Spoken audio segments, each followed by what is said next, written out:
We're Scott and Jenni Means, and today we want to share with you God's faithfulness to us in giving us our dream home.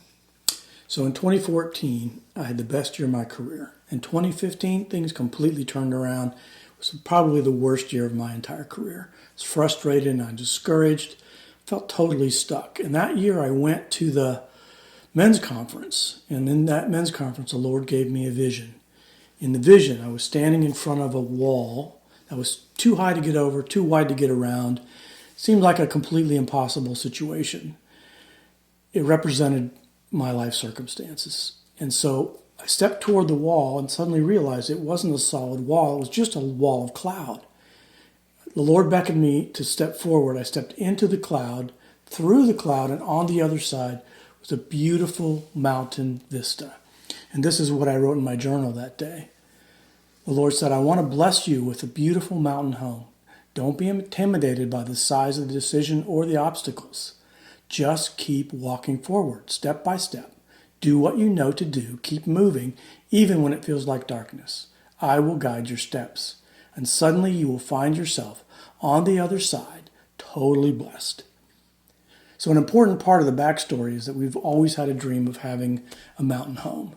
And we started watching Zillow and checking out houses, but eventually, when it seemed like nothing was happening, we kind of let it fall from our mind.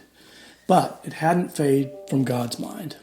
So around that same time, out of the blue, I got a teaching offer that I hadn't been thinking would be a part of my life, but the Lord said, yes, do it. And that led to some marriage ministry in the city with about 15 couples.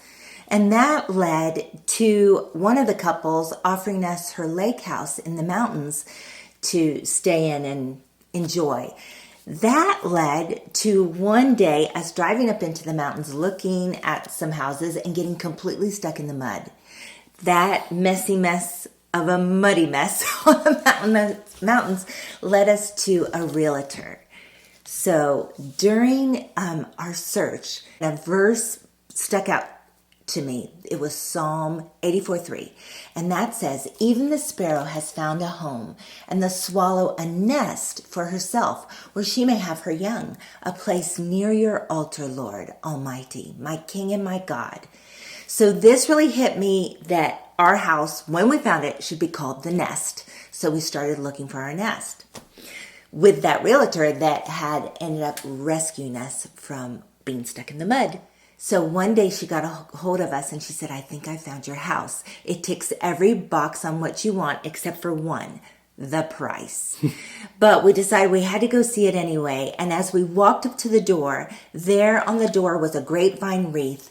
And in the center of the wreath was a nest. So I was like, this has got to be our nest.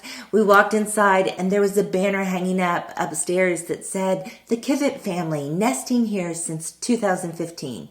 So we felt like this had to be our nest. We prayed with our realtor in the living room that we could make an offer that we could afford and it would be received. Well, the sellers came back with a counteroffer that was still way too high for us and we felt crushed.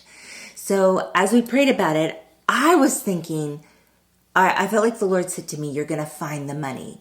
But I didn't even tell Scott that because that just sounded so trite. And we were both pretty disappointed. Pretty disappointed. He was depressed. So anyway, I got up the next morning early, didn't sleep very well, and was going through the finances again. Suddenly discovered in our financial outlook a line that I had zeroed out, which was stock options that my company had given me many years earlier, but it hadn't been worth anything, so I had zeroed it out. I entered the current stock price in the model, and suddenly there was the money. We'd found the money that we needed to make an offer, and we closed a month later.